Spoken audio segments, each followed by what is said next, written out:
जय हिंद दोस्तों, मैं उजैदुल्ला और आप देख रहे हैं वॉइस ऑफ इंडिया।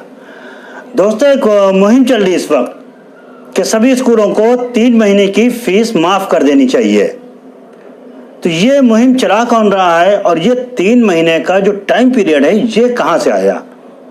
अगर हम लॉकडाउन से देखते हैं तो लॉकडाउन 24 मार्च से हुआ और 31 मई को खुल गया, यानी करीब 2.5 महीने का लॉकडाउन था। लेकिन ये लॉकडाउन खुला है, ना कि स्कूल खुले हैं। स्कूल तो अभी बंद चल रहे हैं, पढ़ाई हो नहीं रही है, स्कूल अभी खुलेंगे भी नहीं। हो सकता है जुलाई या अगस्त में खुले, हो सकता है 15 अगस्त को खुले। तो ये 4 महीना भी हो सकता है, 5 महीना भी हो सकता है। तो ये 3 महीने की फीस माफ कर दी जाए, ये कोई राजनीति है, अपनी राजनीति चमकाने का कोई हथकंडा है, या सच में गरीबों के लिए कोई मुहिम चलाई जा रही है जिससे गरीबों का फायदा हो? और अगर ये बात गरीबों के फायदे के लिए है तो सिर्फ गरीबों के बच्चे स्कूल में नहीं पढ़ते। स्कूल में गरीबों के बच्चे तो पढ़ते ही हैं, उनके लिए सरकारी स्कूल भी है, लेकिन अमीरों के बच्चे भी पढ़ते हैं, करोड़पति लोगों के बच्चे भी पढ़ते हैं स्कूलों में। अरबपति अगर है उसका बच्चा भी स्कूल में पढ़ता है। तो फिर ये फीस माफ करने वाली बात कैसे आ गई? अगर एक बड़ा उद्योगपति है जो करोड़ों अरबों कमा रहा है, वो उसका बच्चा अगर किसी स्कूल में पढ़ता है तो स्कूल प्रबंधक उसकी फीस क्यों माफ कर दे? क्या फीस माफी का जो एक मुहिम चलाई गई है, कोई होमवर्क किया है इस पे, या बिना होमवर्क किए सिर्फ लोगों में चर्चा में आने के लिए, सस्ती राजनीति के लिए ये एक मुहिम चला दी है? आइए इसको हम देखते हैं विस्तार के साथ कि आखिर ये है क्या।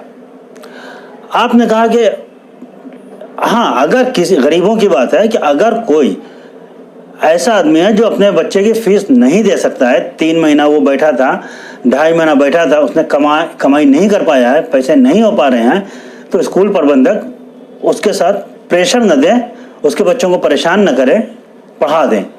वो गरीबों की बात है, वो एक अलग मुद्दा है। लेकिन सबकी माफ़ नहीं की जा सकती है, गरीबों की बात अलग है। लेकिन अगर बात फीस माफ़ी की भी है तो आइए देखते हैं कि अगर प्रबंधक फीस माफ़ कर देता है तो प्रबंधक एक होता है तो ठीक है, उसके पास भी इतना पैसा है कि 3 महीने की माफ़ कर देगा तो उसको ज़्यादा फर्क नहीं पड़ेगा।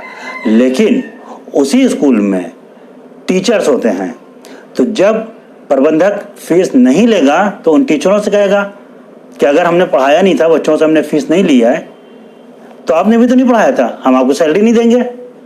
तो वो टीचरें बिना सैलरी के कैसे अपना घर चलाएंगी? क्योंकि छोटे स्कूलों में जहां 2 से 2,500 एक टीचर की सैलरी होती है, वहीं बड़े स्कूलों में 25 से 30,000 तक टीचर्स की सैलरी होती है, और उस सैलरी से उनका घर चलता है। तो ये इस मुहिम को अगर चलाते हैं तो फिर प्रबंधक साफ कह देगा, ठीक है, हम अगर फीस नहीं ले पाएंगे तो हम सैलरी भी नहीं देंगे। ये तो हो गई टीचरों की सैलरी। अगर टीचरें भूखी मरती तो मरे, आपकी मुहिम की वजह से उनको सैलरी नहीं मिलती है। लेकिन स्कूल में सिर्फ टीचरें नहीं होती हैं, वहाँ चपरासी होते हैं, क्लर्क होते हैं, माली होते हैं, गार्ड होते हैं। तो इन सारे की जो सैलरी है वो प्रबंधक क्यों देगा? वो साफ कह देगा कि मेरे पास ये आदेश आ गया है, हम फीस नहीं लेंगे, तो हम जब फीस नहीं लेंगे तो हम सैलरी भी नहीं देंगे। तो इनके घर कैसे चलेंगे? ये एक बड़ा मुद्दा है। मुहिम चलाने से पहले कि आपने इसके बारे में सोचा, या सिर्फ राजनीति करना है आपको, कि किसी तरीके से लोगों में हम छा जाएं, लोग कह रहे तो बड़ा अच्छा आदमी है, तो देखो फीस माफ़ करा रहा है, हमें इसके पीछे खड़ा होना पड़ेगा, खड़ा होना चाहिए। लेकिन ये आप भी जानते हैं कि ऐसा नहीं हो सकता है, फीस माफ़ हो ही नहीं सकती है। ये सब जानते हैं कि नहीं हो सकती, ये इम्पॉसिबल चीज़ है कि स्कूलों की फीस माफ़ कर दी जाए। क्योंकि माफ़ करने के बाद इनके घर कैसे चलेंगे? टीचर्स हैं, गार्ड्स हैं, माली हैं, ये सब की सैलरी नहीं दी जाएगी। और जब स्कूल प्रबंधक पढ़ाई नहीं कराता है तो फीस नहीं दी जाएगी, तो जो वैन वाले हैं, बस वाले हैं, वो भी तो बच्चों को स्कूल नहीं पहुंचा रहे हैं। फिर गार्जियन कहेंगे हम इनको पैसा क्यों दें, बस वाले को पैसा क्यों दें, वैन वाले को पैसा क्यों दें? तो जब इनको पैसा नहीं दिया जाएगा तो इनके घर कैसे चलेंगे? आपको उनकी तो फिक्र है जो बेचारे गरीब हैं, नहीं कमा पाए, जिनके पास पैसे की कमी है, लेकिन इनकी रोजी रोटी के पीछे आप क्यों पड़ गए हैं? क्यों आप इनको भूखा मारना चाहते हैं? फिर चलिए आप इसकी भी बात कर लेते हैं। अगर फीस नहीं ली जाती है तो अगर 3 महीने स्कूल नहीं खुले हैं तो सरकार की भी कुछ जिम्मेदारी बनती है। स्कूलों में कमर्शियल मीटर लगाए जाते हैं, उनके मिनिमम चार्ज होते हैं। छोटे से छोटे स्कूल में भी मिनिमम 5,000 का तो बिल आता ही है, और अगर आप बड़े स्कूलों की तरफ जाते हैं तो 3 लाख 4 लाख के बिल आते हैं।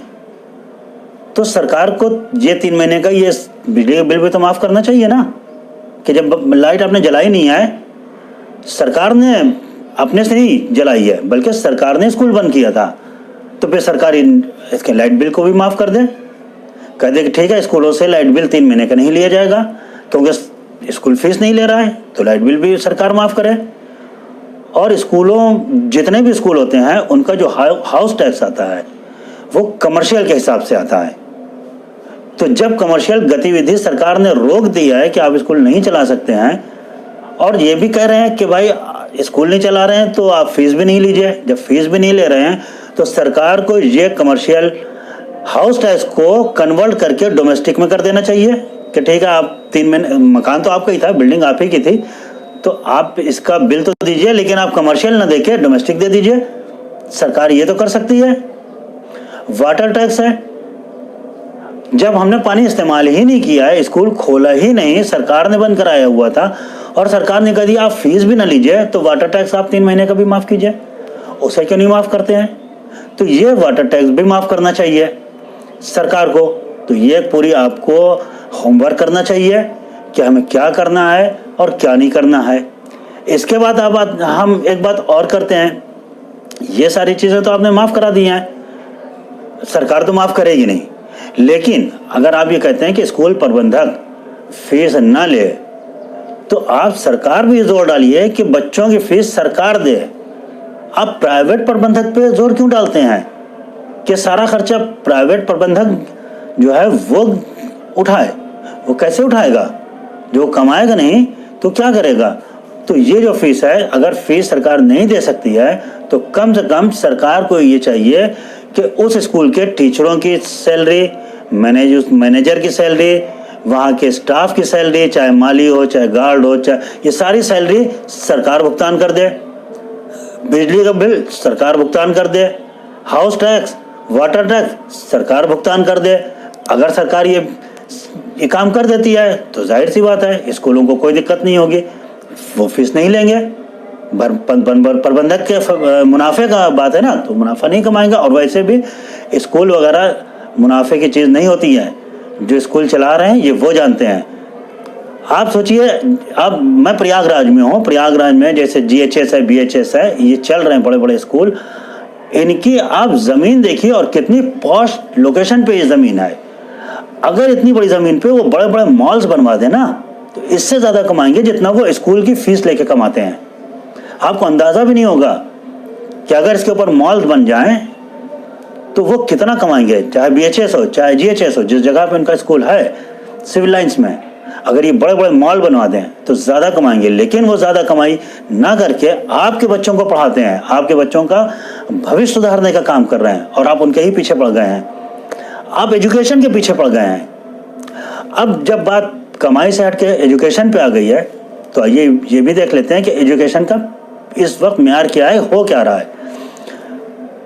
मेरी बेटी GHS में पढ़ती है तो मैं इसके बारे में ज़्यादा बेहतर जानता हूँ।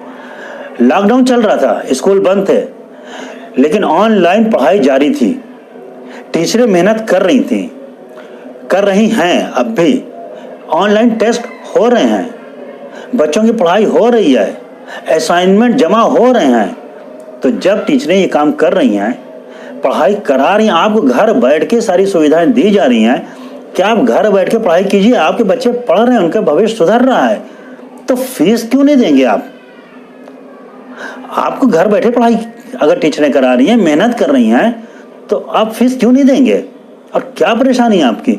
हाँ, अगर आपको किसी तरीके से इकोनॉमिक दिक्कत है, आर्थिक तंगी आपके पास है, तो वो एक अलग बात है, उसके लिए आप कहिए कि आर्थिक तंगी है, कुछ फीस माफ़ कर दीजिए, 20% माफ़ कर दीजिए, 50% माफ़ कर दीजिए, बहुत ज़्यादा चलिए कुछ बच्चों की फुल फ्री कर दिया जाए, 3 महीने की माफ़ कर दिया जाए, वो एक अलग मैटर है कि वो आर्थिक गतिविधि की वजह से कि आर्थिक तंगी है। लेकिन पढ़ाई तो हो रही है ना, तो जब पढ़ाई स्कूल वाले करा रहे हैं, ऑनलाइन पढ़ाई करा रहे हैं, तो फीस क्यों माफ़ कर दी जाए। अब एक चीज़ और आती है कि 3 महीने पढ़ाई नहीं कराई है तो फीस ना लें।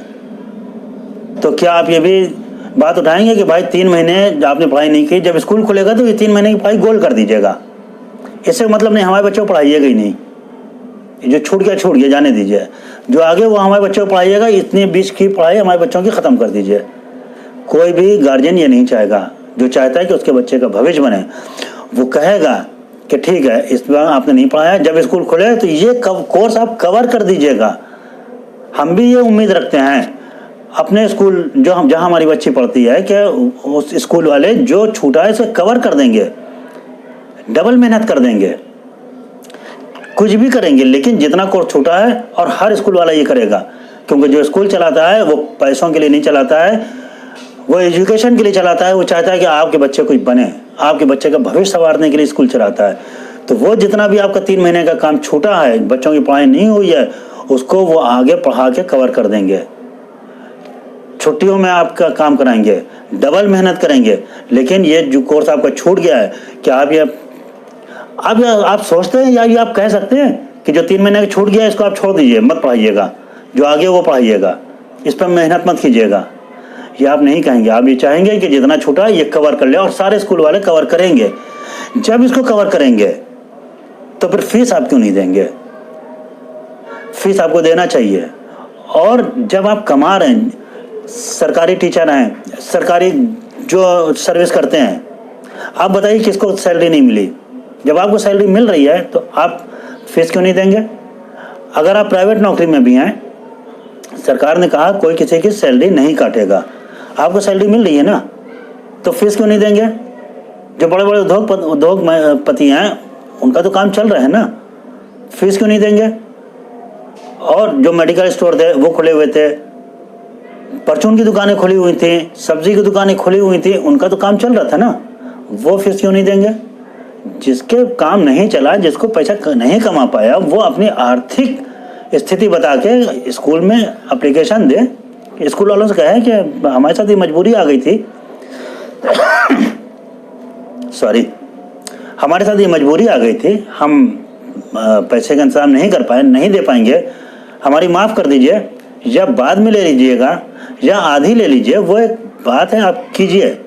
या फिर आप सरकार पर जोर डालिए कि सरकार ये खर्चा उठाए। लेकिन अगर आप लोगों ने स्कूलों के साथ ऐसा व्यवहार किया, वो स्कूल जो आपके बच्चों का भविष्य बना रहे हैं, जो वो चाहते हैं कि आपके बच्चे आगे चल के डॉक्टर इंजीनियर बने, आप उनके साथ ऐसा व्यवहार करेंगे। आपको ऐसा सोचना भी नहीं चाहिए। और फिर हम बता दें कि ये कहा जाता है कि स्कूल वाले बहुत कमा रहे हैं, ये सिर्फ एक मनगढ़ंत बात है। एक्चुअली वो कमाई नहीं होती। जो बड़े स्कूल वाले भी हैं, जितनी फीस लेते हैं, अगर वो अपनी ज़मीन पे मॉल्स बनवा देंगे ना तो इससे ज़्यादा कमाएंगे। अगर वो इसके ऊपर फ्लैट बनवा देंगे ना तो इससे ज़्यादा कमाएंगे।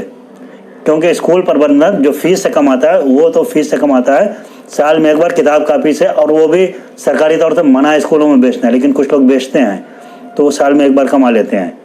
हाँ, कुछ शिकायतें आ रही, जैसे मास्क 400 रुपये का मास्क बेच रहे हैं, ये सब बिल्कुल गलत है। इसके लिए तो बिल्कुल इसके लिए आवाज़ उठानी चाहिए कि फालतू का खर्चा क्यों। जिस तरीके से कॉपी और स्टेशनरी स्कूल ज़बरदस्ती कहती कि नहीं हमारी तरफ से लो, इसके ऊपर आवाज़ उठाएं कि स्कूल वाले ये ना करें कि हमारी स्टेशनरी लो, कहीं से भी खरीद के लाओ, स्टेशनरी ड्रेस कहीं से भी खरीद के लाओ, किताब का भी कहीं से भी खरीद के लाओ, ये हमारी लिस्ट है, ले जाओ कहीं से भी खरीद के लाओ। इसके लिए अगर आप आवाज़ उठाते हैं, ये लड़ाई लड़ते हैं, तो ये लड़ाई आपकी जायज़ है। लेकिन फीस माफ़ी करा के आप अपने बच्चों का भविष्य खराब कराएंगे, क्योंकि फीस से ही आपके बच्चों का भविष्य बनेगा। Thank you. जय हिंद, जय भारत।